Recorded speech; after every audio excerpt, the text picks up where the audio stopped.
Can everyone hear me?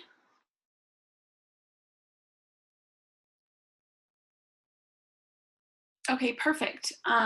So let me just make my screen full size here. Unfortunately, when I do that, I won't see the chat. So if you have any questions, feel free to put them in there and we'll discuss them at the end, or Manjalali can answer them.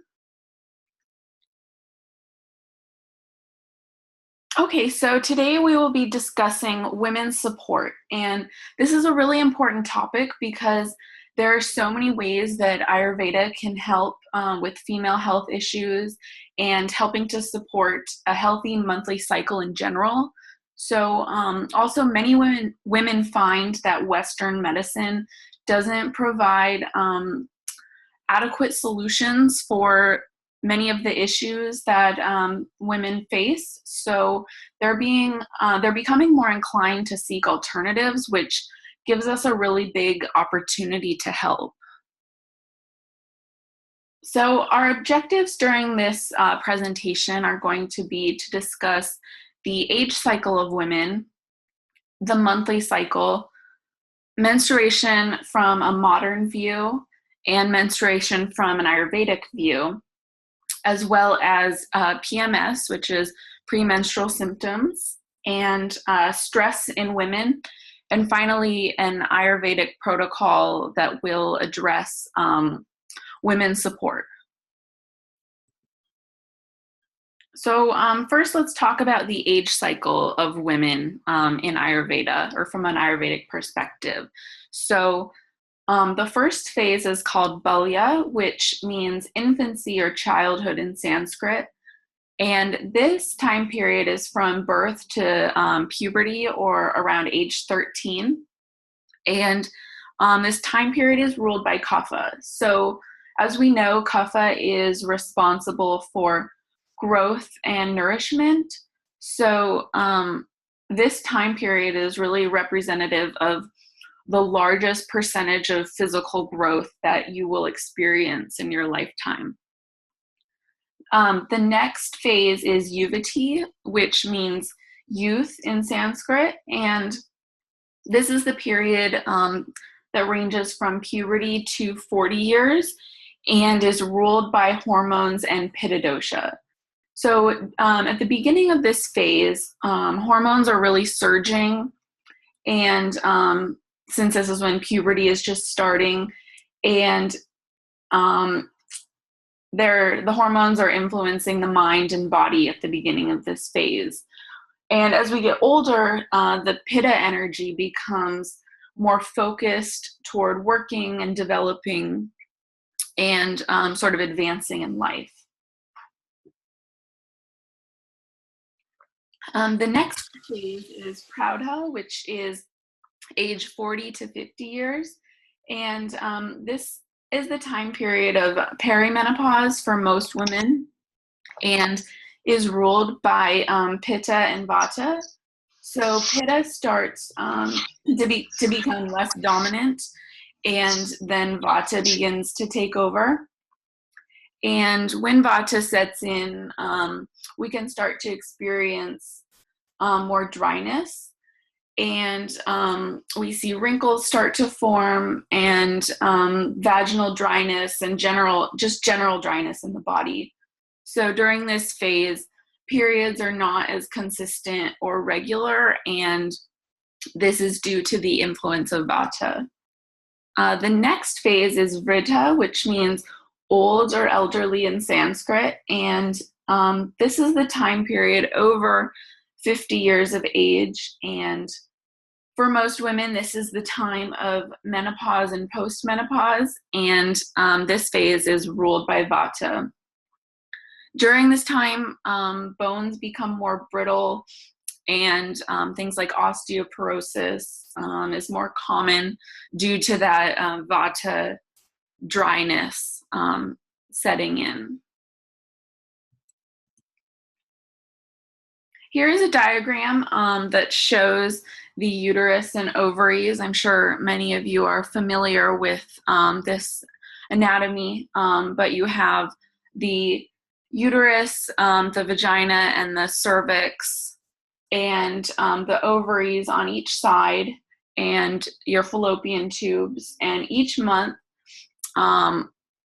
when the egg is released, it travels down the fallopian tubes and is either fertilized, and the egg and sperm travel and down and implant in the uterus, or it travels unfertilized down and out of the body. So some common terms are menstruation, which is the monthly cycle or monthly period. Menarche, which is the very first period in the life of women, which typically occurs at age 12 or 13. Perimenopause, which sets in about 10 years before the menopause period. And during this phase is when pitta starts decreasing and vata starts increasing. Menopause is the complete cessation of the menstrual cycle. The word literally means the end of monthly cycles, mens meaning monthly, and pausis meaning cessation in Greek. And then postmenopausal is the phase 10 years following the menopause.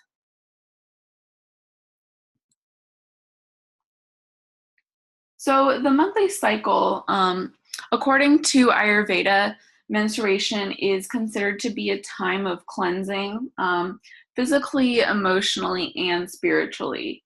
So it's not considered to be taboo or a bad thing or an untouchable time, but it is a time of cleansing and is really a kind of blessing. So according to Ayurveda, women are meant to be creators and nurturers, and so we have periods so that we can have a child, and periods help to cleanse the body and to release. So Ayurveda advises women to rest, meditate, eat a light diet, and avoid physically demanding activities during this time.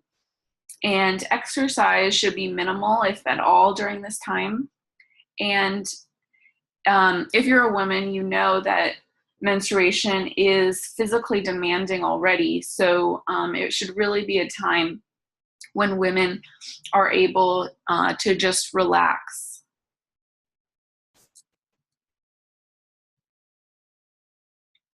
Here's a diagram showing the hormone changes that occur during the monthly cycle. So day one is when the period begins, and this is when you begin shedding the endometrium, which is the spongy tissues on the inside of the uterus. And this takes about 5 days on average to get rid of the lining. And at the 5th day is when you start building up that lining again. So as you can see on the diagram, day 5 is when the estrogen starts to increase. And this phase from day 5 to day 14 is the kapha cycle. And around the 14th day is when estrogen production wanes, and this is the time of ovulation. And at this point, progesterone starts kicking in. And then from day 14 to day 28 is the pitta period of the cycle. And then at about day 28, both estrogen and progesterone are both low, and that is when menstruation starts again.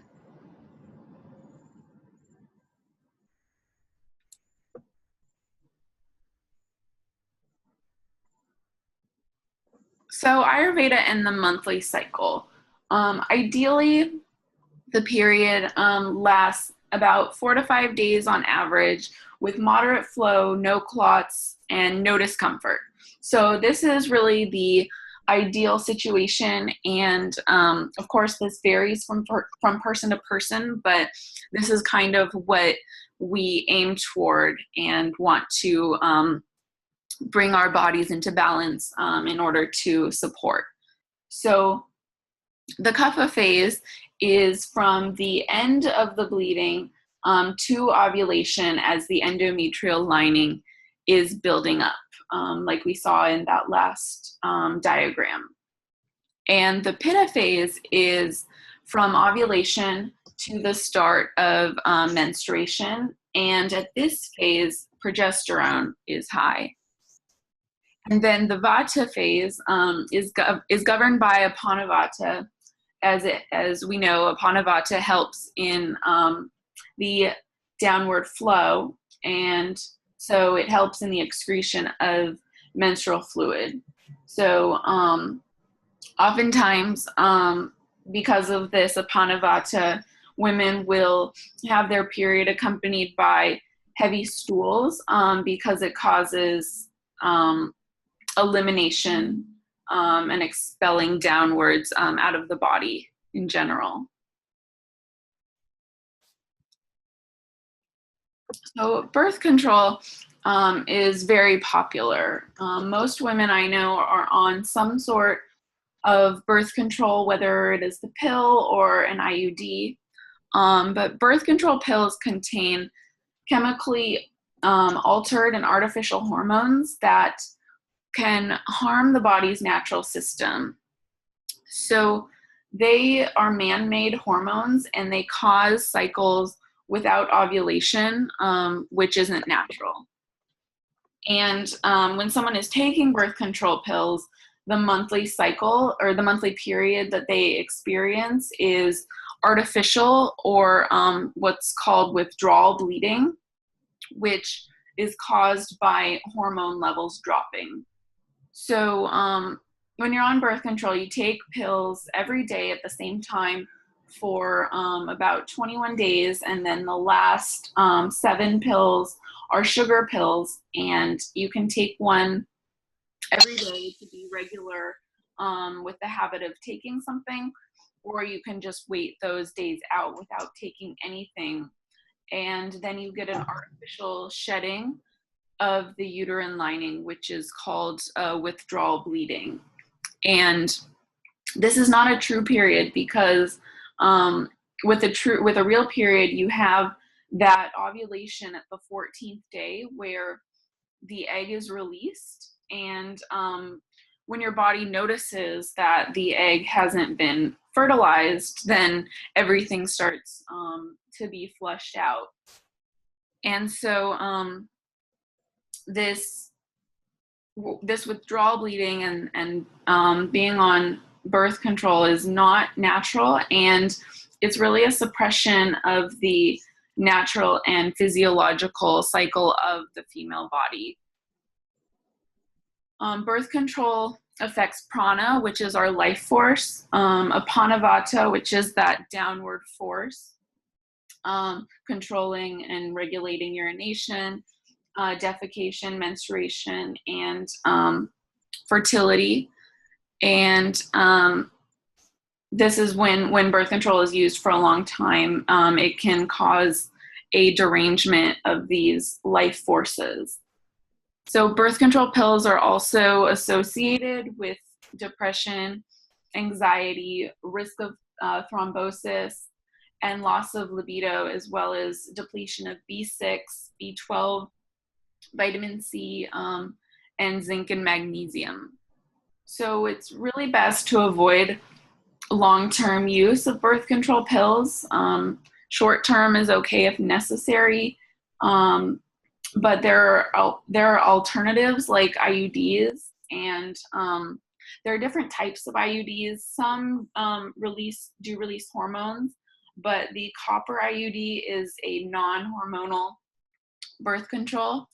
And how it works essentially is copper is toxic to sperm, and the copper IUD causes the woman's body to have an immune response that produces a fluid that kills sperm. So this fluid contains white blood cells, copper ions, enzymes, and prostaglandins.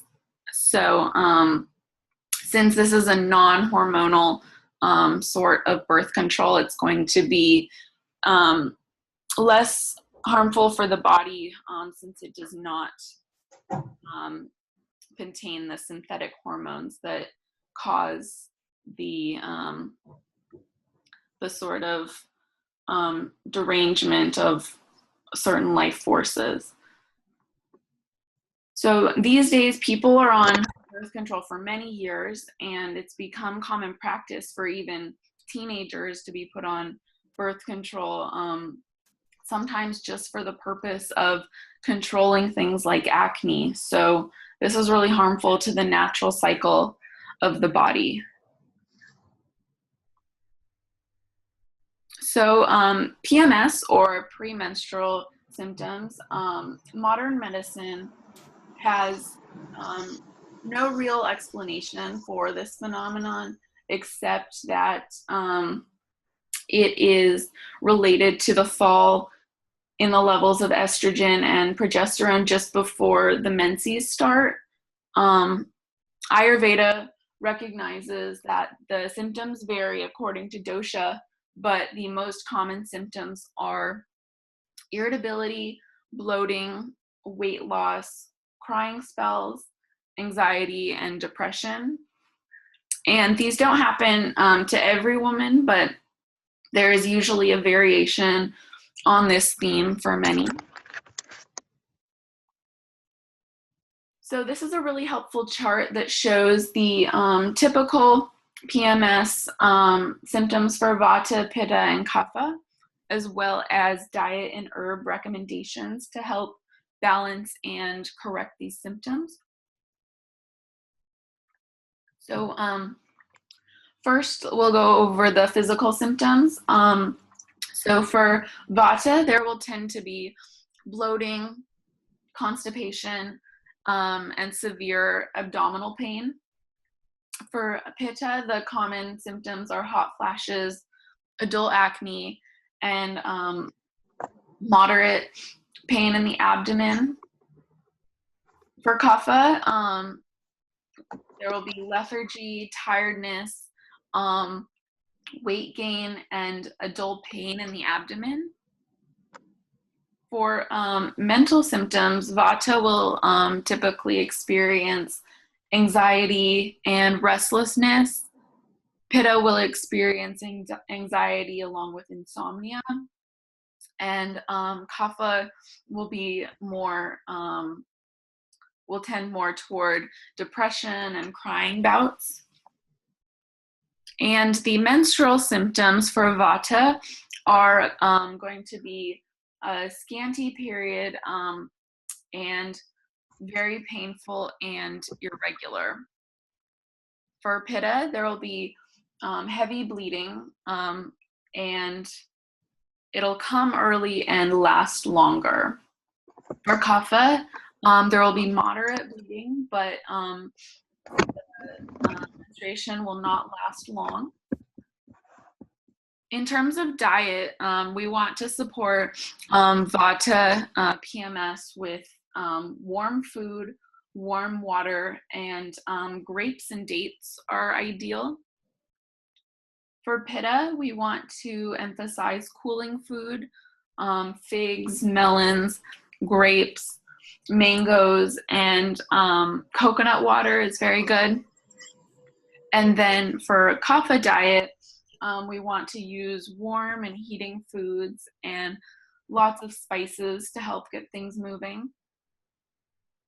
And for herbs, Vata, what's best would be Dashamula, which is a special formulation of 10 different herbs, and Shatavari, which is a wonderful herb for hormonal balance in general.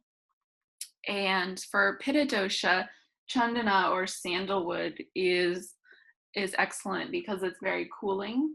And then Shatavari is also recommended. And for Kapha dosha, the herbs that we'd want to give are Ashoka, Kumari, which is aloe vera, and then ashwagandha.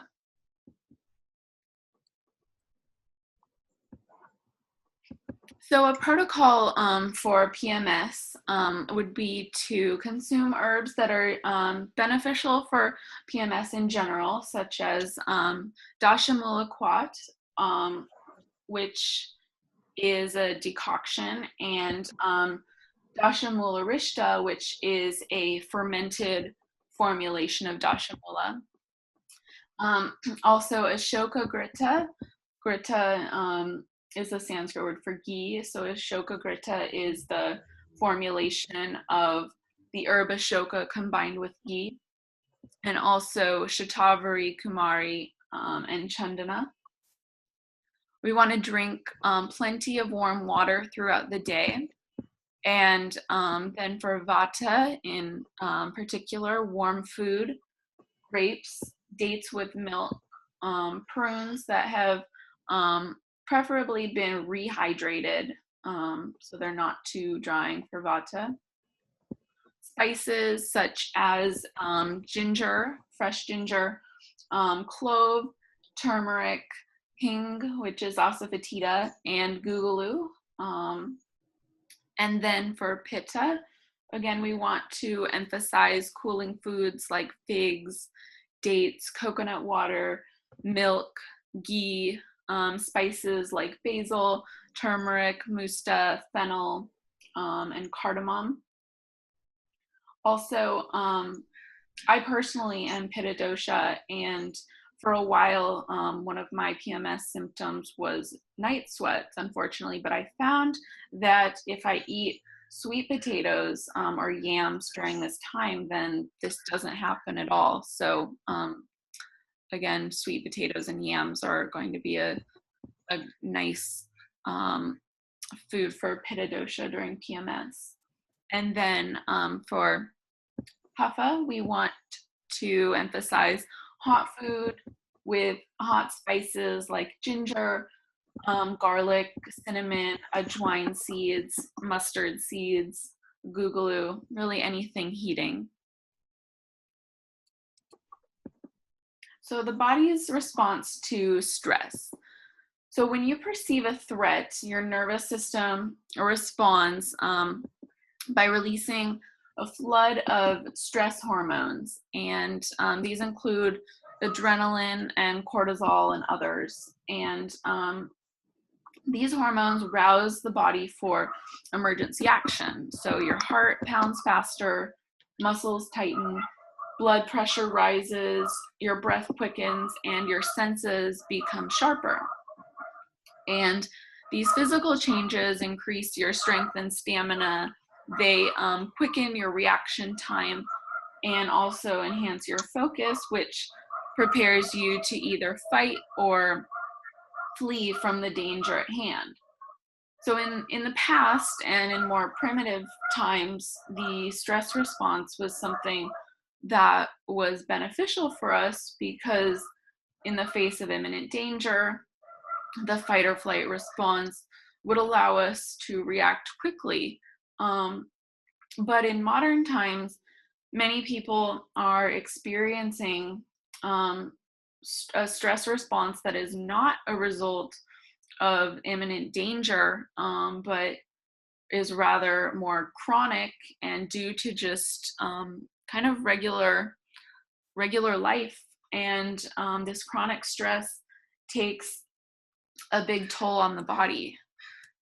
So stress in women in particular can manifest in certain ways, such as an irregular menstrual cycle, heavy bleeding, headaches, abdominal cramping, infertility, even miscarriages, and high blood pressure in pregnancy.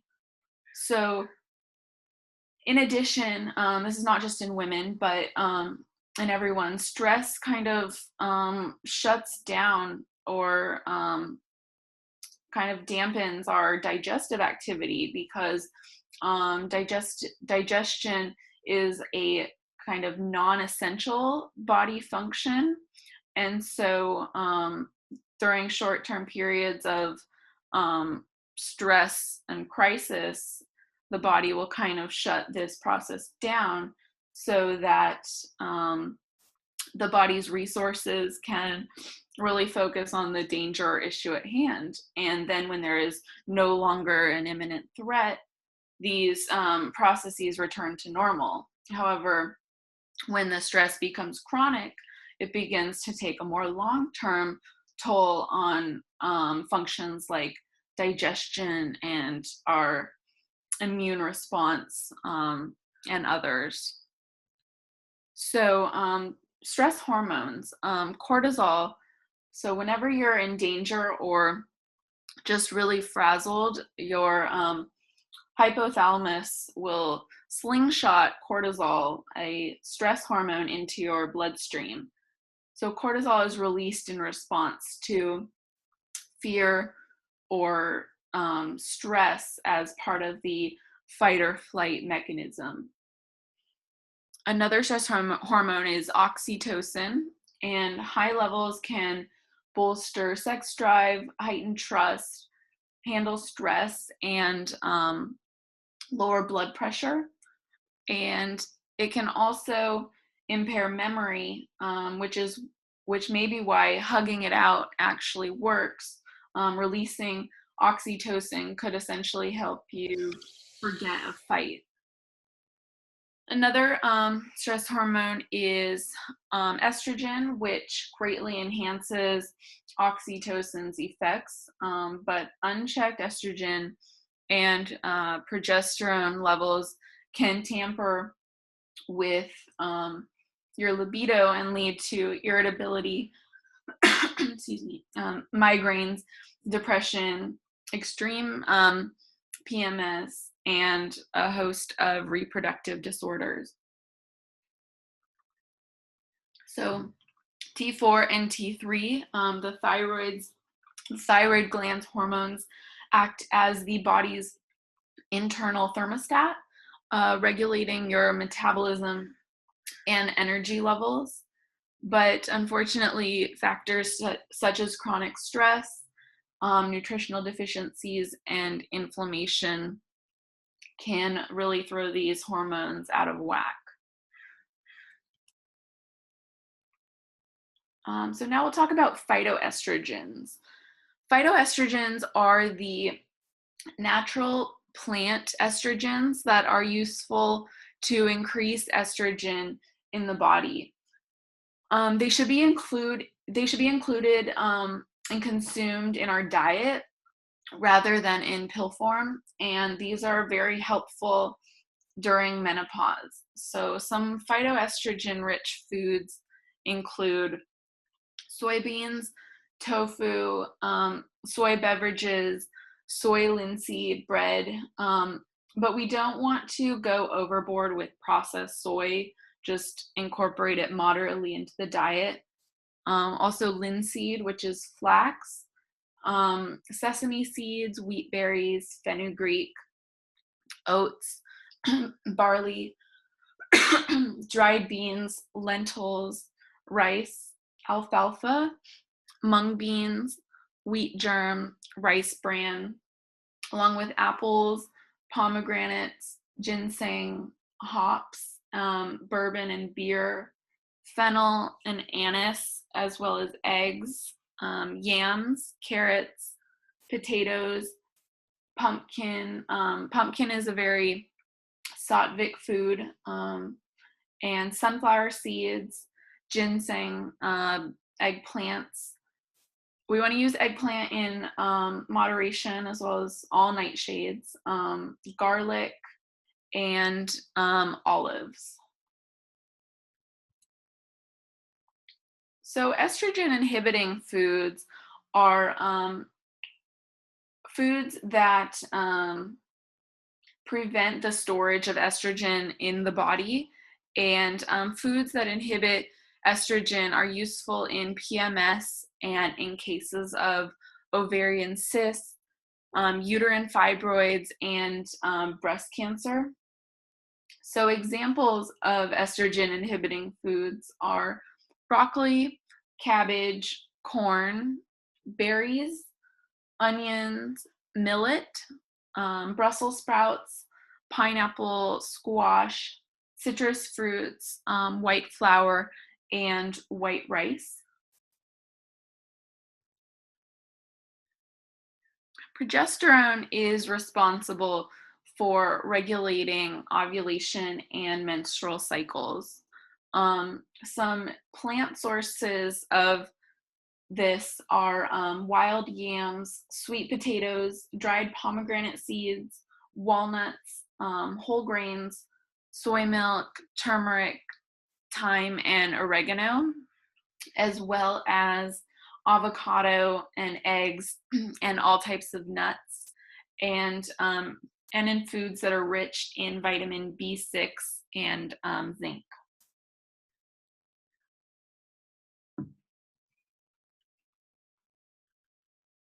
So some symptoms of estrogen deficiency are going to be hot flashes, fatigue, headaches and migraines, night sweats, vaginal and or bladder infections, because you get weaker muscles and tissues become thinner and dry, so you're more prone to bladder infections, and the dry skin can cause a lot of itching for some women.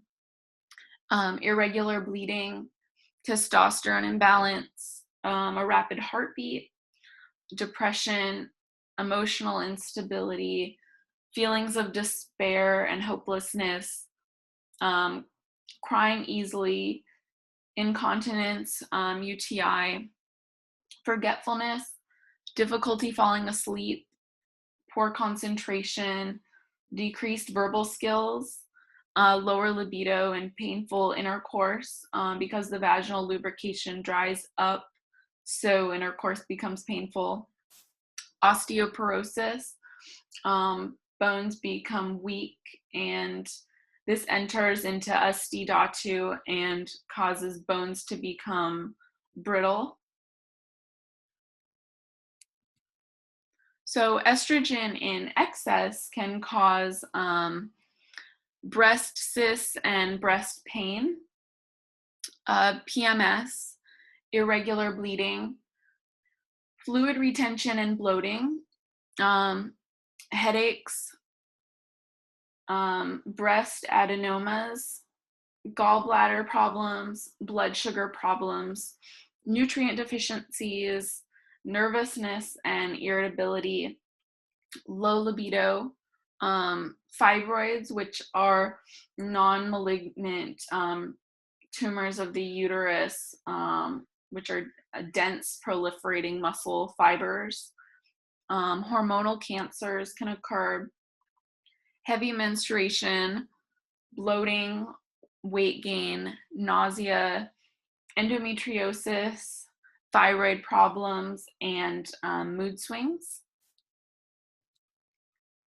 And when our bodies are deficient in progesterone, some things that can occur are hypothyroidism, bone loss, irregular cycle or spotting between cycles, infertility, emotional anxiety, overreacting to situations, stress, feelings of confusion, mood swings, irritability, nervousness, and jittery feelings, depression, fibrocystic breasts or breast pain, fluid retention and weight gain, PMS, low body temperature, hair loss, headaches and migraines, endometriosis, sleep disturbances, heavy periods with cramps, and fibroids.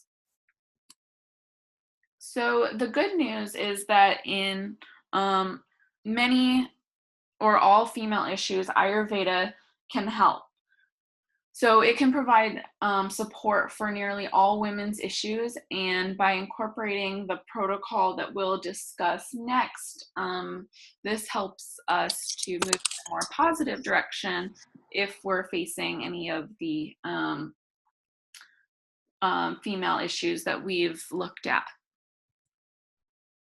So the Ayurvedic protocol for women's support includes yoga and meditation every day. So really taking time for yourself to go within. Our world is so stimulating that it's more important than ever to take the time to be still and quiet and really establish a personal practice. This will help us to cope with stress and mitigate the stress response, and will rejuvenate our prana. And having a daily routine is, or dinacharya, is so beneficial. We'll want to eat a vata, pitta, or kapha diet according to our individual dosha. And during your period, we want to only do mundane activities and rest during this time. When you're bleeding, you are expelling a lot of energy, and the body really needs time to rest. So it needs as much support as you can give it. So just taking it easy for these few days a month is really beneficial. Also want to avoid stress during this time and focus on keeping a healthy lifestyle. We want to incorporate Ayurvedic herbs for women's support, such as Shatavari, Ashoka, Bidari, Punarnava, Kumari, Tulsi, and Brahmi. Also incorporating rasayanas, which are rejuvenating herbs that really are nourishing to the body in general. Foods that are naturally rich in phytoestrogen, and incorporating panchakarma elements periodically, especially if there's a lot of ama accumulation in the body. So as women, we really live cycle to cycle, meaning that everything we do in the time leading up to our premenstruation and menstrual period will affect our period. So I personally can always tell how diligent I was in taking care of myself with a proper diet and lifestyle and incorporating herbs by the sort of symptoms I experience in the cycle. So the good news is that even if you have a more difficult menstrual period 1 month, you can always make changes through diet, lifestyle, and herbs that will make it easier in the next cycle. So that's the end of the first presentation. We have another. Did anyone need a break, or should I just jump into that one?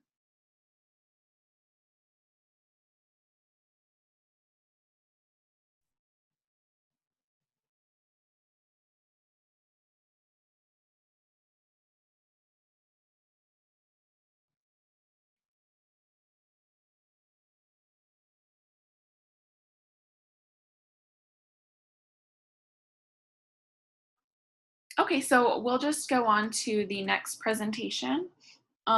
So in this one, we'll be discussing Ayurvedic diet principles for women. And our objectives in this presentation are going to be to discuss the women's cycle and its connection to Rasa Dhatu, and Ayurvedic diet principles for women. What happens in the case of increased rasa, decreased rasa, and imbalanced rasa. And then we'll discuss specific spices for women's health.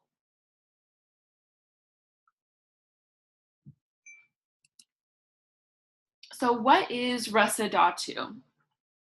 Rasa Dhatu is the first dhatu, or tissue, that is formed from ahara rasa and is considered to be analogous to the blood plasma, the bodily fluids, and the lymph in the body. So plasma contains cells, nutrients, proteins, enzymes, hormones, electrolytes, etc.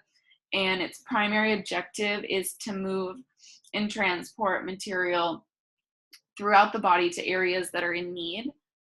So while Rasa Dhatu's biological equivalent is blood plasma, in reality, Rasa Dhatu is much more than this and is responsible for circulation, nutrition, growth, and development in the body.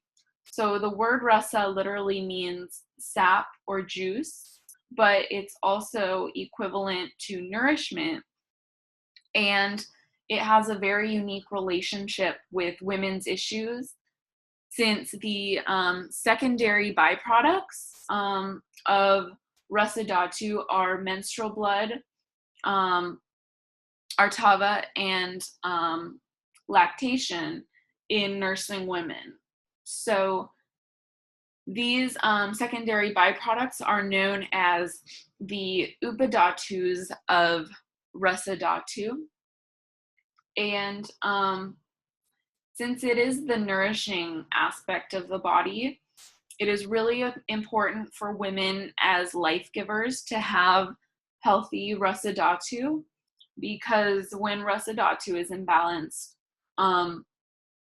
its secondary byproducts, the menstrual blood and lactation, will be affected also. So from an Ayurvedic perspective, Rasa Dhatu imbalance is presented in three ways. The first being increase of Rasa Dhatu or Rasa Vridhi. Vridhi means excess or increase in Sanskrit. So when Rasa Dhatu is in excess, the qualities of water and Kapha dosha increase in the body. So excess rasa will lead to water retention, swelling, as well as mucus formation in the body. And in women, the menstrual flow will become heavier and last longer. The mind becomes dull and sluggish and kind of cloudy. So the next is decrease of Rasa Dhatu, which is called Rasa Kashaya.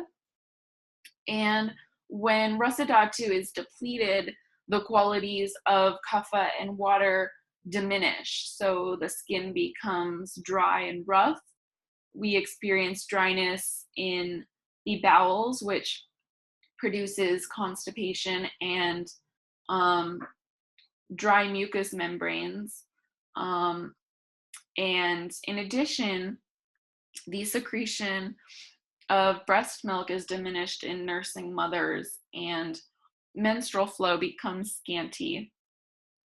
In the mind, there is this sort of growing dissatisfaction that can't really be easily satiated. Vitiation or imbalance of Rasa Dhatu by either Vata, Pitta, or Kapha, which is called Rasa Dushti. So any of the doshas can enter into Rasa Dhatu and cause vitiation or imbalance.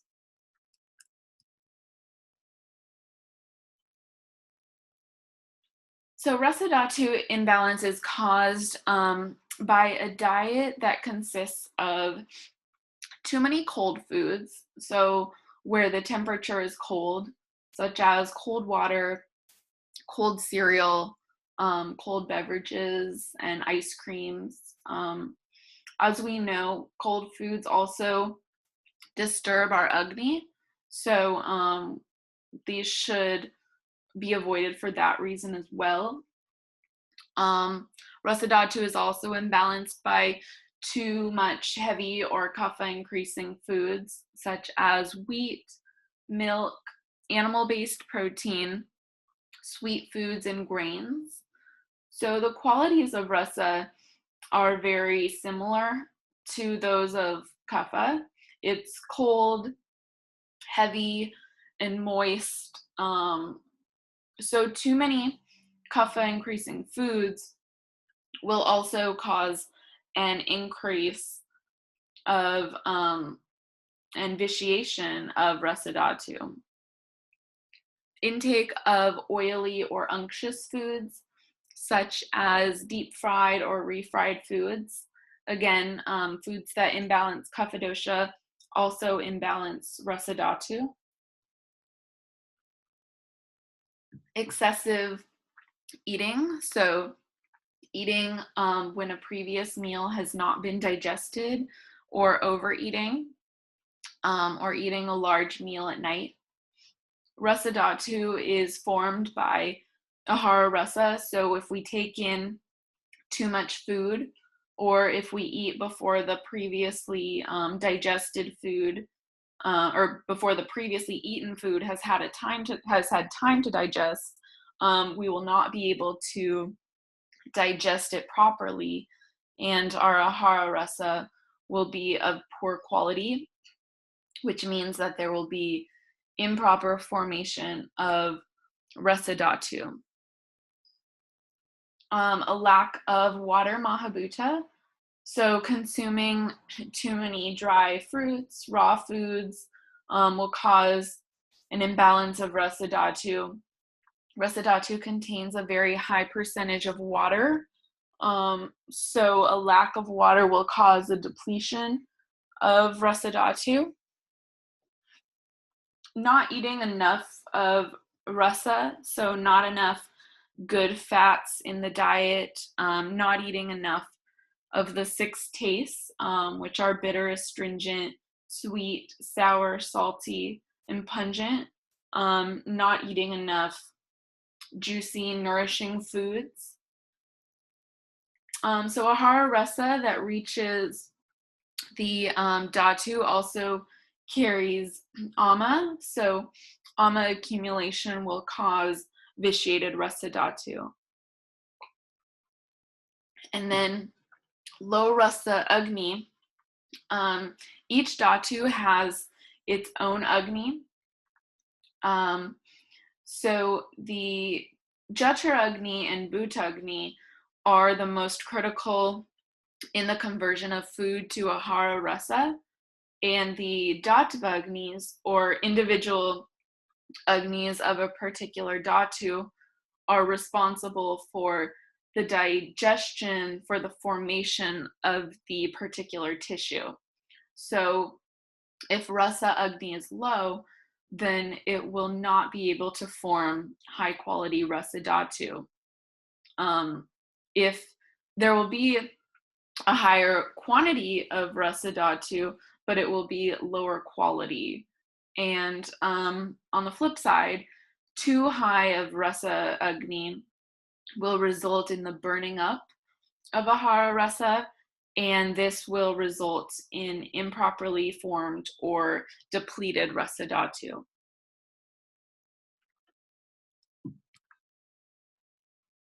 So decreased rasa dhatu results in dryness of mouth, which is related to bodhika kapha, dry skin and cracked skin, which is related to brajaka pitta, excess thirst, exhaustion, also caused by lack of ojas. Ojas is related to kapha dosha, so when we have a lack of immunity, the body will feel exhausted. And intolerance for sound, tremors, reduced menstrual fluid. As we mentioned previously, the upadhatus of rasa dhatu are menstrual fluid and breast milk. So decrease in rasa dhatu will cause a decrease in these secondary byproducts as well. Anemia, or pandu roga, is a rasa dhatu disorder manifesting in rakta dhatu that results from either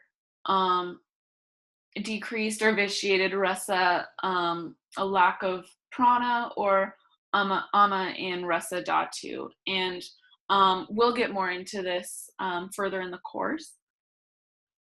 Clear or reduced breast milk is also a sign of decreased Rasa Dhatu. So what are some ways that we can increase Rasa Dhatu? Consuming a Vata and or Pitta pacifying diet that includes grounding, nourishing foods, a hydrating diet, fruits and vegetables with a high water content such as cucumber, squashes, greens, melons, and pumpkin. Through the use of ghee. Ghee is very, very nourishing for both Vata and Pitta and is balancing to Agni as well as being Ojas promoting. Consuming hot or warm water, always avoiding cold water. Drinking hydrating teas that are caffeine free. Coconut water, which is especially good for Pitta dosha. Vegetable juices, milk, and dairy products, along with figs and dates.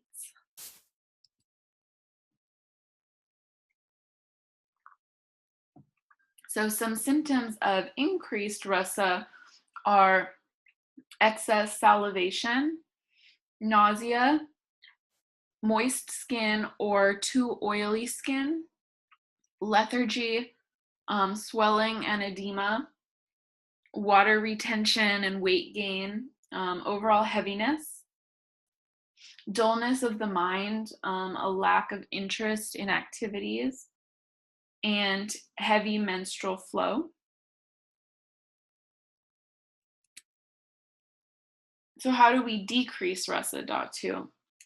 We do this by consuming astringent and diuretic vegetables, including cabbage, raw carrots, cauliflower, green beans, lettuce, as well as legumes like garbanzo beans. Consuming hot and warm water with astringent herbs and spices like dry ginger, pungent spices in general, pipali, eating a kapha pacifying diet and a vata and pitta increasing diet, avoiding milk and dairy products, eating an ama pacifying diet, and increasing our Rasa Dhatu Agni through an Agni enhancing protocol using pungent spices, which will help to enkindle Agni. Astringent fruits such as apple, pomegranate, and berries.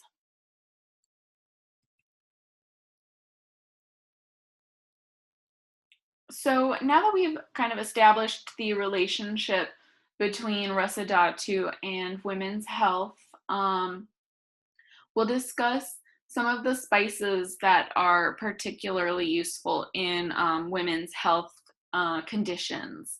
So some of the ones that we'll go through are going to be cumin, fenugreek, ginger, turmeric, fennel, and pepper. So cumin, or jeerika in Sanskrit, is particularly good for vata and kapha dosha, but it can be used in moderate quantities for pitta. It is useful in PMS-related bloating and menstrual cramping. Cumin has antispasmodic properties, so this action is helpful in the case of menstrual cramps. It is useful in various inflammatory conditions of the uterus. It has galactagogue properties, so it's useful for a nursing mother as it helps to promote the production of breast milk. And it's useful after childbirth because it has a cleansing effect on the uterus during the healing time.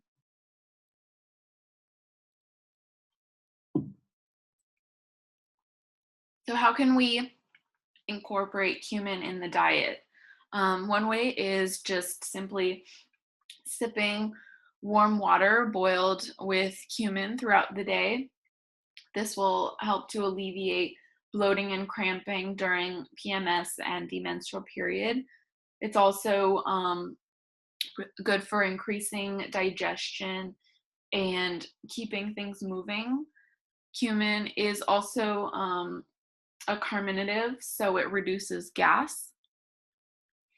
Another way is to drink milk boiled with jeera powder, and this is especially beneficial for lactating women. Using cumin powder in soups, stews, and khichdi. Cumin powder with fresh homemade buttermilk and rock salt, and making jeera rice. To do this, you fry some cumin with ghee, and then add water and rice and cook it all together. The next is fenugreek or metica, and this is the best vata pacifying spice. So it is very rich in iron, so it's useful in anemia associated with menorrhagia, which is abnormally heavy or prolonged menstrual bleeding. Fenugreek helps to tone the uterus, so it's also very useful after childbirth. It is it promotes uterine involution, which is the process by which the uterus attempts to return to its pre-pregnancy size and condition. It's lactogenic, so it's beneficial for nursing mothers. It's very high in fiber. So fiber forms the bulk of the stool, so it's very helpful in colon cleansing and removing toxins and carcinogens from the body. It's also very good in joint pains like arthritis, since it has anti-inflammatory effects. So how can we incorporate fenugreek in the diet? Simply making a fenugreek tea. We can soak fenugreek seeds in water overnight and then eat the seeds in the morning. Roasted and powdered fenugreek combined with cumin, which you can add to soups, stews, and khichdi, etc. Next is ginger or shunti, and ginger is good for vata and kapha dosha. Fresh ginger and dry ginger have different properties. So fresh ginger, which is more moist, is going to be better for vata, because dry ginger can be too drying for vata. And then dry ginger is going to be best for kapha dosha. So uses for ginger are, it is good at alleviating menstrual bloating, helpful in cases of dysmenorrhea, which is painful menstruation. Ginger cleanses and clears the microchannels of circulation, so this helps to ease the flow of menstrual blood, which in turn alleviates the discomfort. It is used in postpartum debility as it acts on all of the physical systems. It's a potent antiemetic, meaning It alleviates nausea and vomiting and is particularly beneficial for morning sickness. Ginger has a scraping property, which we call lekana in Sanskrit, and it's useful in infertility that occurs due to tubal block.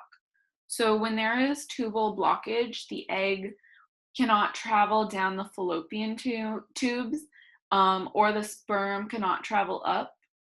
So ginger is beneficial since it helps to open the blockages here. Ginger is also beneficial for enkindling Agni, and for helping to digest ama as an ama pachana herb. So some ways we can incorporate ginger in the diet is with ginger tea, ginger candy, crystallized ginger, chewing a small piece of fresh ginger with a tiny pinch of salt, fresh ginger or dry ginger in soups and chutneys.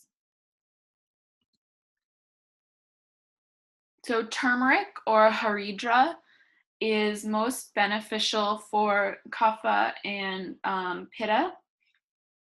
Turmeric has many proven health benefits. It's well known for having anti-cancerous properties, and regular use of turmeric in the diet can prevent or minimize the risk of breast cancer, ovarian cancer, uterine cancer, etc. It cleanses the skin and gives a nice complexion and can be used externally as a face mask, although I would caution against leaving it on too long as it can cause temporary skin discoloration. Some ways to incorporate turmeric are adding turmeric to different curries, using it in preparation of khichdi or mung dal soup, adding a pinch of turmeric in warm milk. And for vata, we can use turmeric with ghee, and that makes it appropriate for vata to consume.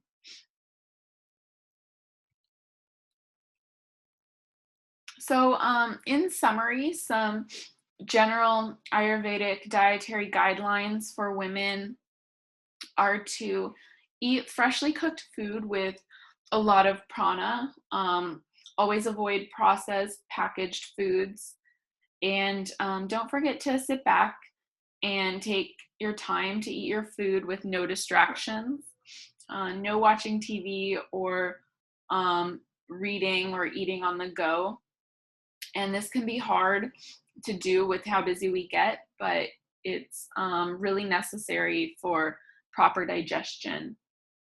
Always use fresh and organic local foods, and especially use fresh vegetables and fruits which are rich in iron, such as leafy green vegetables like spinach, collard greens, etc. Cooked potato with the skin. The skin contains a good source of iron. Baby lima beans, fruits like watermelon, blueberries, dates, etc.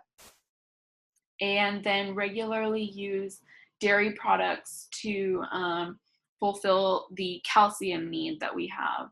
But we always want to make sure that we are consuming organic dairy products.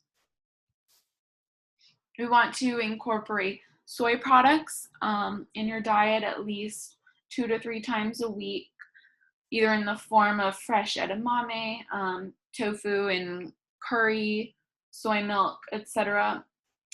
So soy is a good form of phytoestrogen, but we want to definitely avoid overconsumption of processed soy. So also incorporating any of the other foods that are sources of phytoestrogens that we looked at, like yams. Um, we want to use cruciferous vegetables like broccoli, Brussels sprouts, cabbage, cauliflower, at least 3 to 4 times a week. We want to make sure that when we consume these vegetables that we cook them, because raw cruciferous vegetables can be very difficult to digest. We want to use turmeric on a regular basis in order to enjoy its various health benefits, and also incorporating fruit like pomegranate, which is very nourishing to the body and protects the heart. And it also reduces the risk of breast cancers caused by high levels of estrogen. So women's support is a very big topic, and this is really just an introduction. We'll get into a lot more of these individual topics in detail further in the course. But Ayurveda really has a multitude of methods to help balance female issues, whether through lifestyle modifications, herbs, diet, and even just having an understanding of the monthly cycle in order to know what is going on in the body and know what it is telling us based on the particular symptoms we might be experiencing.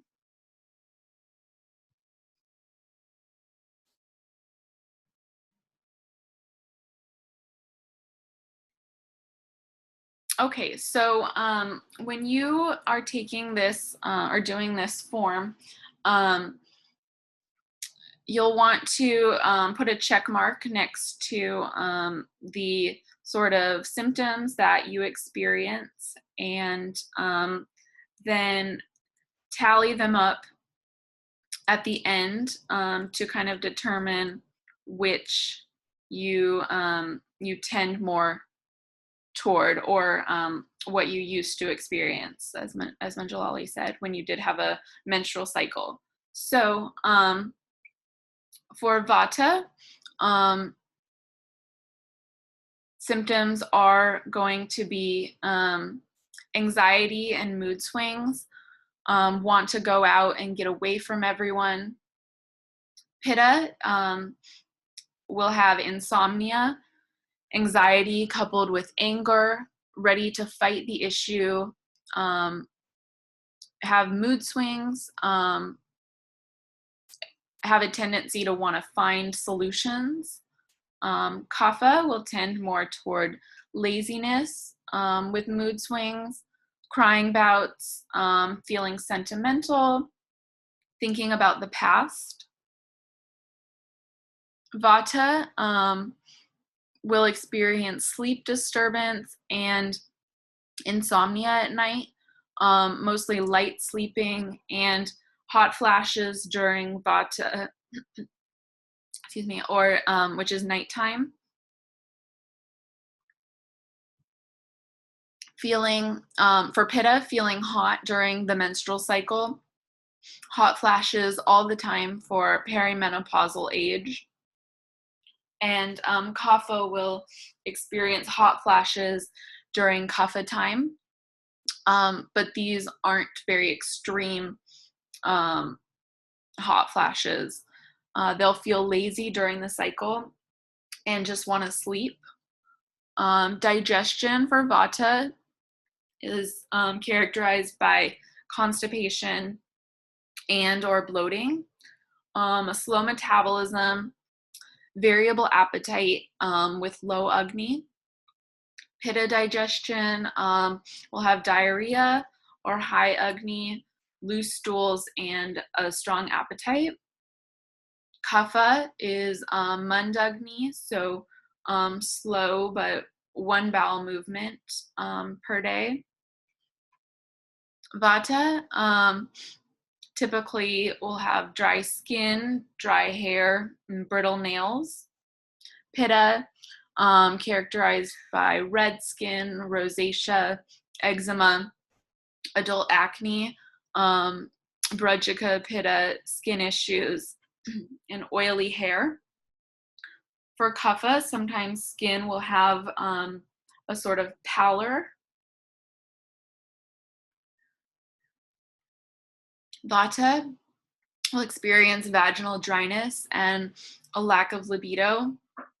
For Pitta, intimacy can lead to behavior changes, aggression, and anger. For Kapha, crying, sentimental, and lazy, doesn't want to do anything, um, characterized by tamas and lethargy. For Vata, mentally there is going to be worry and stress. For Pitta, worry lines on the forehead and hyperactive thinking. Kapha tends toward lingering in the past, may want to eat spicy things. For the menstruation, Vata is characterized by irregular menstrual flow. Sometimes will last one day or even a few months. Oh, I'm sorry. I think that means your period may skip a few months. So for Pitta, there's going to be heavy bleeding. It can go on for a week or more. For Kapha, there will be regular periods that do not last long. It'll be thick and kapha quality. Sometimes there will be lots of vaginal discharge of kaphaja. So PMS for Vata will be accompanied by worry and stress. Pitta will be impatient during PMS, angry, temperamental, and irritable.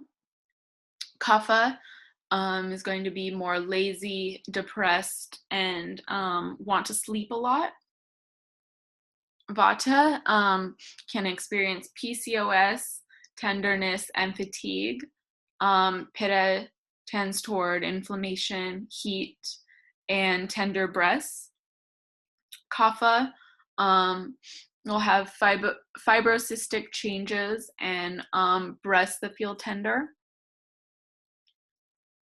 And Vata is more likely to have amenorrhea, which is the absence of menstruation, and cramping with Vata qualities, so not as sharp, but still painful. Pitta will have inflammation, heat, and a sharp pain, painful cramping that is accompanied with these sharp, almost piercing pains. And then cramping for kapha is going to be a more kind of constant but dull pain. So this notes that if anyone is on birth control, that what you're experiencing is not the real prakriti of your cycle, but you'll still use the information in order to balance whatever it is that you are experiencing. So once you've kind of done this analysis, I'm not sure if anyone is comfortable sharing or if we want to discuss, or if this is something that should be done in the forum, but maybe just coming up with an analysis of your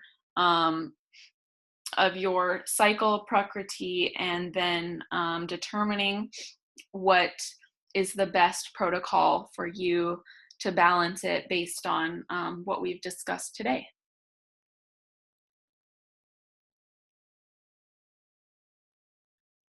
Now I'll hand it over to you, Manjulali.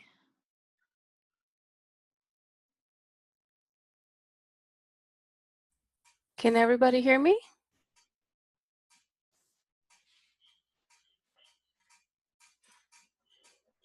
Perfect. Yes. So let's start by answering any questions if you had from these two presentations. I think I answered your question, Pamela, right? Both of them. Anything else? Mira, I answered 1/2 teaspoon fenugreek seeds and 2 tablespoons hot water. Anything else? Anybody has any questions? Okay.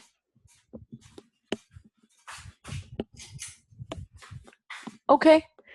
Well, then, Atul has a presentation that he needs to do, but before that, we are coming up to, okay, bioidentical hormones. Okay, so one thing, so I don't know how it is in Serbia.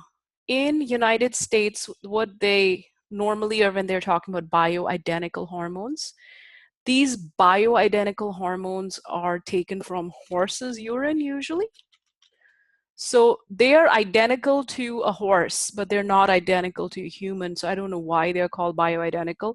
Maybe because they're close to human.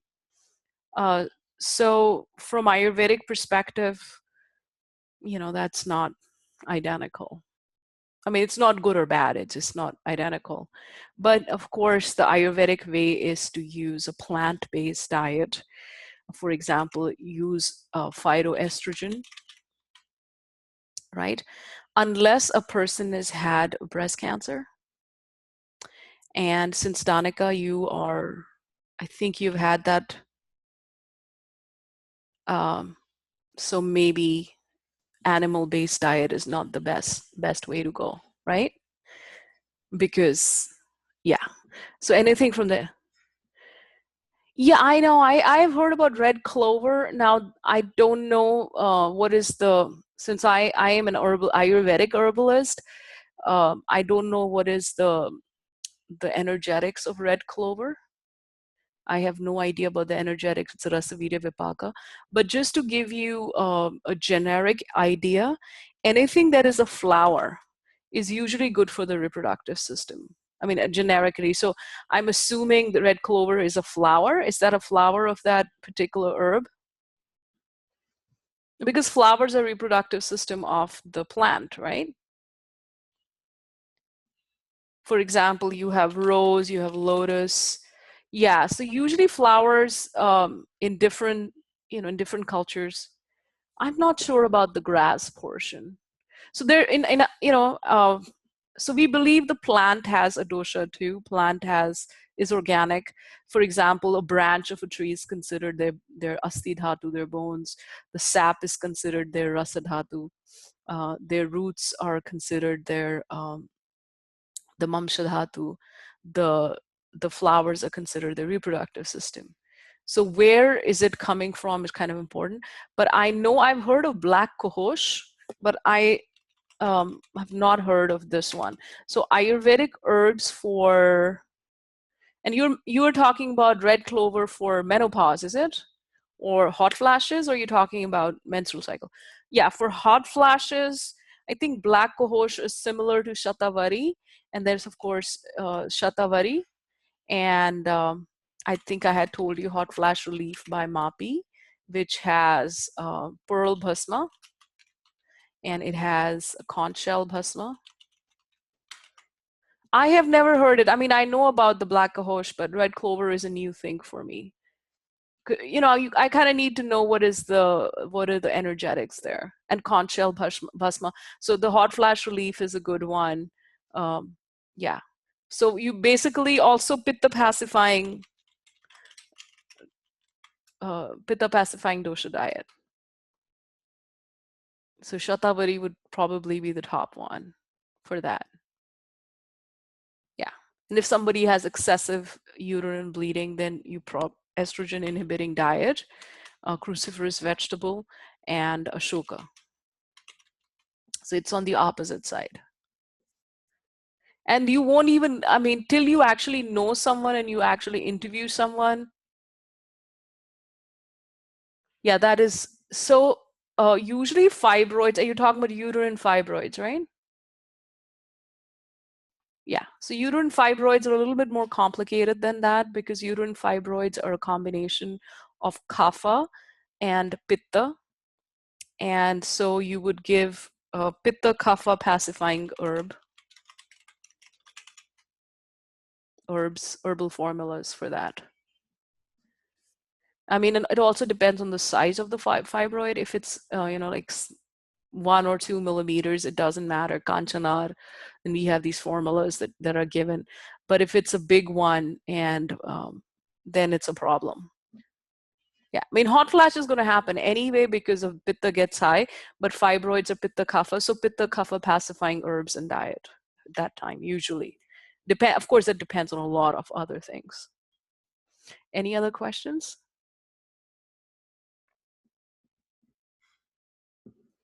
Let's see. Let me look at the participants here. Yeah, I was also going to give you an example of, let me just put the whiteboard here. So this is one of our client encounters from the weekend workshop. Just before that, I had gone there, and I had a 30-year-old or a 31-year-old lady who was vegetarian, who had a very good diet, only ate organic, but she had been on a birth control for the last 6 years without taking a break. So she was having certain symptoms of, her joints were hurting she was bloated, she was having abdominal cramping, a lot of these things that were happening to her. When I took her pulse, um, and I looked at her tongue, she had period ama, ama that was related to, what is a period ama? So basically, the blood that is not allowed to move out. So let's go back and understand what menstrual blood means. In the today's society, menstrual blood has become, let me just write that down. It is a mala. Do you understand? It is a waste product. So just like if you start taking herbs that stopped you from urinating, or if you take herbs that stop you from sweating, or if you take something that stops you from having a bowel movement, so you are preventing a mala, a waste product, from leaving your body that's going to cause havoc. Similarly, menstrual blood is mala. So except for Laura, I know she knows the answer to this. What is inside a menstrual blood? If anybody else can answer that. What is inside it? What is menstrual blood made up of? What is it made up of? Tell me. You can internet search it, no problem. All right, Laura, you're up. What is the menstrual blood? What is the composition of menstrual blood? What is coming out during that time? Anybody? Yes. And lining of the uterus that being sloughed off, it's a waste product, right? It's no longer needed by the body. It's a waste product, right? So yes. You have the lining of the uterus. What about unfertilized egg? Is that coming out? Unfertilized egg? Because fertilization did not take place? Yes or no? Okay, so let's write that. Unfertilized egg is also coming out. So all the things that body does not need is coming out at this time. And if there is anything else going on, like if, that is also going to come out. So think of this as a waste product, as a ama. So what the body does, and this was suggested by an osteopathic lady physician that I can't remember, but Dr. Parna talks about her. And she suggested that this is a body's natural bloodletting. It is a natural bloodletting, getting rid of things the body doesn't need. So this particular osteopath suggested that whatever the body, the female body, does not want or need, it tries to. Uh, I mean, just to give you one example, if you have something stuck in your throat, body tries to ejaculate it, throw it out. So you will have this spit and phlegm in your throat and you need to throw it out. If you have congestion in your nose, body tries to throw it out. So if you have any nonsense, anything that needs to go out in the lower part of the body, especially in the for a woman in the uterus area that needs to be cleaned, then that gets cleaned out. Anything that needs to be cleaned out from the ovaries, the reproductive system of the woman, that's how it's cleaning it. It's a cleansing process. So a new cycle can start. So it's a natural. Usually I talked about clotting factors. If you have blood that comes any part of the body, it starts clotting, right? It starts clotting. There's clotting factors. The blood will start thickening. And so wherever the skin is broken, it gets mended. That's why we get those scabs, right? But you're not getting those in the menstrual blood because it doesn't have that, because nature has prepared that this blood should just get rid of our mala. And energetically, women have this habit of, we take a lot of energy from our children, from our relatives, from our friends. We make other people's problems our own. We pick up energy a lot more faster than men. So even energetically, the stuff that we've picked up, Christina was mentioning, whatever, if she's been a good girl, it shows in her period. If she's not been a good girl, it shows in her period. So similarly, if you've whatever the kind of month you've had, if you've had, like emotional trauma or something bad, the stress will also come out. I know it's kind of hard to imagine because the menstrual blood is, men don't have that.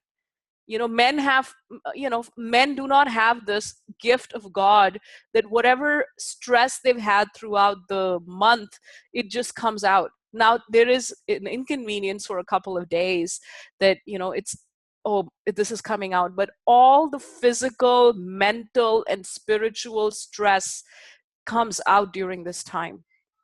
Now, when you're taking birth control for 2, 3, 4, 5, 6, 7 years without stopping, so you've not had a single period for, let's say, 5 to 6 years, not had a single period without this mala coming out of your body. In fact, the period that you get during a birth control or birth medicine, birth pills, is a fake period. It's not real, because it's not the lining of the uterus that's sloughed off in this period. It's just because you're taking these hormones and now these hormones have been stopped.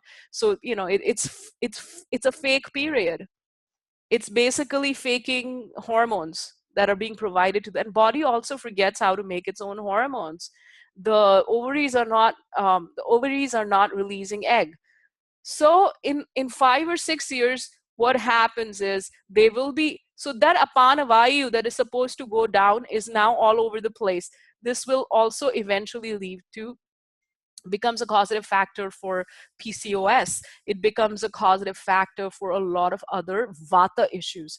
So this client of mine who came, when I looked at her pulse, it was very, very clear that that was the reason that she was having these. So she had gone to the doctor, she got 1,000 tests done, there's nothing wrong with her bones, her bone density was fine, she got a blood count done, everything. There is no reason why she should be having these vata joint pains, why she should be having these problems, and why she should be getting a headache. Because of this, because that apana vayu was vitiated, now it was pushing up, it was going into the joints. So that was the Ayurvedic perspective. Unfortunately, she was not open to it. Now, she got onto birth control 4 weeks after her first baby was born. So ideally, you do not go on birth control within 4 weeks. You wait minimum of 6 to 8 weeks, because you need the uterus to clean out everything. And especially if you've had a natural birth, it takes 6 to 8 weeks. They say normally 40 days for the uterus to clear out. If someone's had a C-section, they go in with a vacuum and they suck out all the nonsense from the uterus. So, for someone who is at C-section, it's still okay. But for someone who's at vaginal delivery, you want to wait 6 to 8 weeks before going on a birth control. And then every 3 to 4 years, come off the birth control for a few months. That is fine. And doesn't make sense. So you will get clients like that. Another example is it's one of my first clients in this country who was on birth control pills for 10 years. And she just came off it. And then she didn't get a period for 4 months. And then she had come to me with the chief complaint of, oh, I am not getting my period. I'm not in a relationship. And, I don't know what's happening. I said, were you on birth control? How long? And she said 10 years. So for 10 years, her body had forgotten, her ovaries have stopped working. Her body has forgotten how to produce hormones. And she's expecting that today she stops her birth control and next month she's going to get her period. Doesn't quite work like that. You have to kind of reset the body. So we did shatavari. We did, this is an herb called Smooth Cycle. We did that one by Mapi Maharishi Ayurveda. We did lots of shatavari. We did estrogen increasing food for her. And then within 2.5 months, she started getting her period. But first her period was, and then all the problems, which I'm not even getting into, she had aches and pains and cramping and stress and depression. Her marriage broke down because of her depression and issues. I mean, I actually attributed to never having taken a break in 10 years. So, I mean, I can't stress enough, especially for young girls, for teenagers, they consider the menstrual cycle, oh my God, it's crazy. And they show these ads in the TV that, you could take a pill or you could put this tampon and you can go and cycle for 3 hours. You don't want to do that. It is not the ancient way. The ancient way, whether Indian, Ayurvedic, or people from Amazon, people from Argentina, people from different cultures. This is the time, especially the first 2 to 3 days, is a time for restorative things. You don't want to go do a heavy duty CrossFit. You want to do like a restorative yoga at this time. Okay, does it make sense? Because this is going to be a causative factor. If you remember Pamela and Mira, the form that I had been distributing to my clients, it had a whole section on menstrual cycle and menopause, right? So a lot of times what happens, women will come and they're coming to you for, I get headaches and there's nothing wrong with me. I've had an MRI, physician says nothing wrong with me. Or I have joint pains, or I have some other vata issues going on, usually vata issues. And I don't know why it's happening. And they don't even, it's not even on their radar that it might be related to, their menstrual cycle. And that's why we need to ask these questions. Make sense? I had another client, very interesting. She was a medical student and she started coming to me. Like she came to me, she had the medical exams are crazy. You can't even take a pee break. So she had an exam the next day and she came and she was wearing headset where somebody was, talking some medical book. And I said, if you want me to massage you, you have to take that off because you will not be able to relax. She said, but I have an exam tomorrow and it's a 7-hour long exam and we can only take a break after 3 hours. I said, but that's not going to work. Anyway, to make a long story short, because she was a medical student, her periods kind of stopped due to stress. And then, they started again. She was getting her periods for 10 days or 11 days. So she went on, birth control pill because she's a third, fourth year med student. She cannot have a 9-day cycle. But then all other things started going wrong with her. And then she comes to me and says, listen, I know this is something to do with my birth control pills. What do? I don't want to have a 9-day cycle. So she got off the birth control pill and we gave her an herb called Ashoka. And we gave her it in a tincture form called Ashoka. The tincture form is called Ashoka Arishta, and we gave her some other few herbs that we talked about, cumin, fenugreek, and whatnot, and her periods normalized to 2 to 3 days heavy, and then the last 2 days were very light. So she was actually able to have a period, and yeah, she became an MD, and now she's a physician. So awesome. And she attributes, without Ayurveda, I don't know how she would have. It was crazy. It was crazy.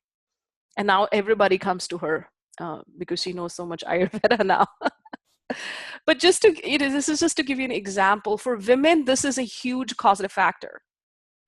And also women who are in the late 40s, 50s, perimenopausal, women don't even realize when they're perimenopausal. So if their mom had if the mother had a period that stopped at, let's say, 44, like we had a student last year, her mother's period stopped at 44 and she was 43, and she was having these symptoms, and she thought, I'm just 43, so why would I be perimenopausal? So she's going to all kind of physicians, and then she comes to me. I said, I think you're perimenopausal, you need to get on these herbs. But she's like, I'm only 43. I said, well, when did her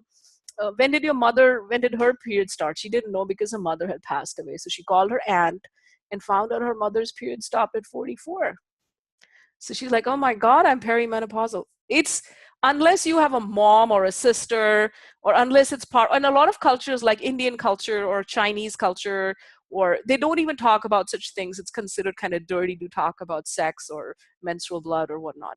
Also, menstrual blood is considered impure. I mean, in a lot of cultures, if a woman is menstruating, she's not supposed to go in the kitchen. And of course, women will milk it for all it's worth in India. But the idea is, it's mala, body is trying to cleanse itself. It's a time for restorative things. And this is, I mean, if you have to convince a young woman of 22, 23 that this is a problem, good luck. It's your counseling skills, because I sometimes hit a brick wall. I mean, this is just an old Indian woman telling me that this is a problem. She doesn't know what she's talking about. That sometimes I hit that brick wall. Other times I get this amazing, oh my God, I didn't even connect the dots. So, for women, they must fill out this form. Any other questions? I think I kind of make myself clear here. Any questions?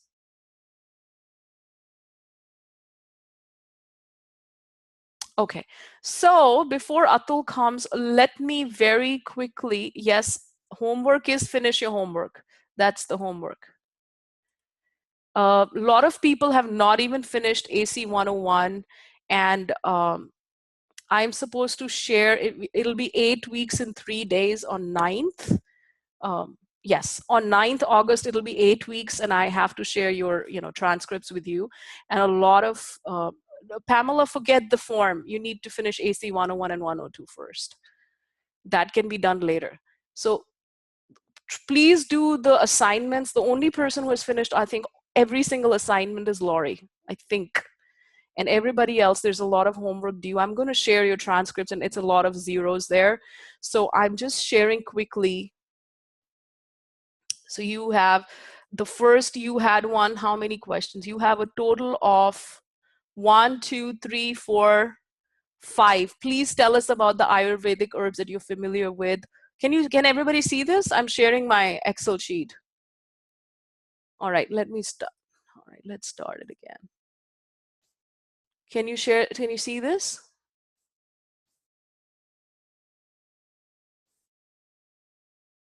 All right, so I have been sharing this with your Google Drive account, and this is all in your Google Drive, but I don't think anybody ever checks their Google Drive.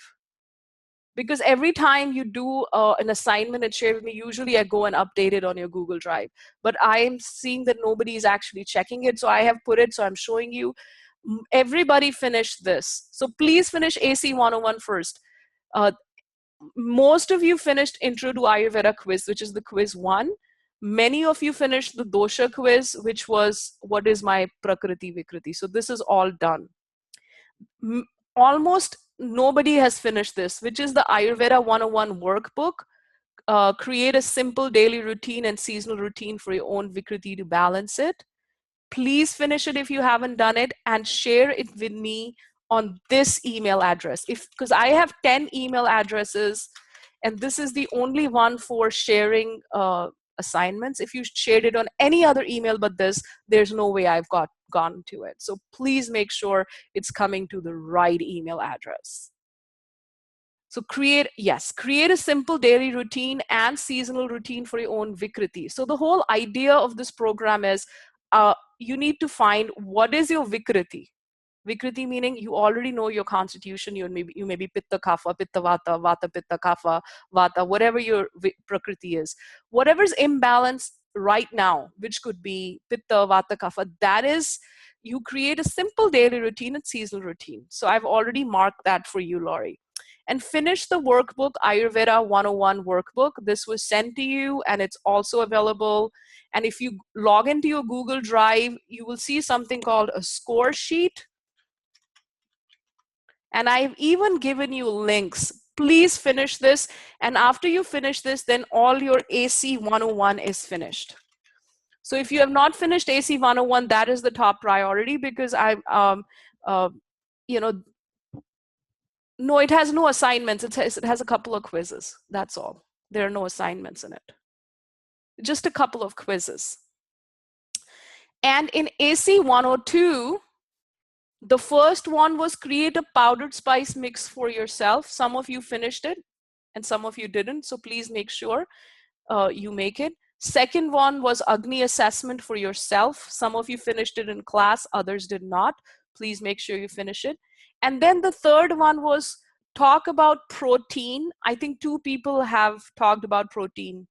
Talk about the protein myth in the United States. This was a forum discussion. I think 2 people talked about it. I commented on it. So rest of you have not talked about it. Please contribute to the forum discussion. Yes.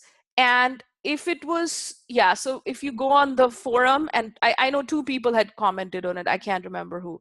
So others, please go and write on that forum discussion, because it's a forum discussion. Please, if you don't know how to use a forum discussion, let me know. I will show you how to use it. And then the first quiz is due. Ayurvedic Ahara quiz 1 is due. And then last class, this last Thursday, I had given create a soup for yourself, because I had talked about Ayurvedic beverages. These are client. Let me just put it in red. So forget these ones. Just finish till soup, and I'm happy. And the in the last class, I had also given mock Agni clients. Forget about it. If you haven't done these things, finish AC 101 first, then get started on your Churnam, Agni, Protein Myth, Ahara. And I will also email you, because Google Drive is not working. Because I have been giving you, keeping it updated for every single person. But if you prefer that I email it to you, that works. Danica, I have not received anything. I think I've received 1 or 2. Please, if you have any questions, just call me, and I will try to do that. Okay, all done? Does it make sense? Do not try to do things that I'm assigning you today or yesterday if your AC 101 is not done. AC 101 is first, AC 102 up till the soup only. Up to the soup only. The mock, forget all of these and forget the women's support form for today. Yes, it was given in the Thursday class, the soup assignment, based on the beverages. So I will show you, I will go back here. Let's go to AC 101. This was the first, let me just share this. Hang on, let me share this.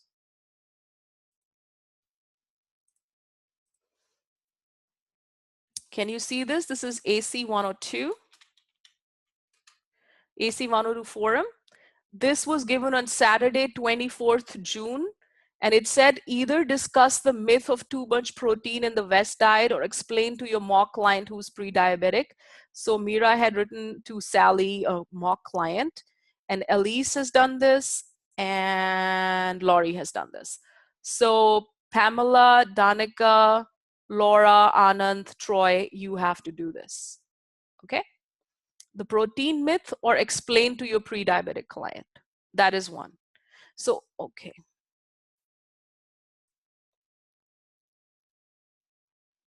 Oop, my thing is stuck.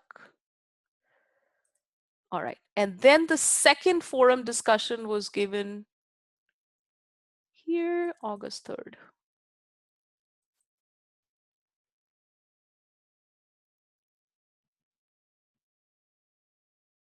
Sorry, my computer is super slow today.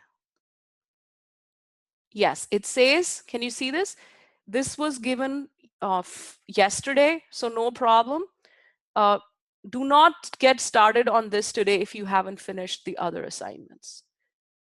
So Laurie finished this. There were 9 mock Agni clients given to you, and I had, if you watched the class, I had talked about Ayurvedic beverages and Ayurvedic soups, hot water, lassi, teas in this class on Thursday. And please don't do this one if you haven't finished AC 101. Please finish AC 101 first, because we are done with that course. Let's go back. Any questions? So if you log into your Google Drive, you know, I've almost updated, not every single person, but I've almost updated everybody else. Okay?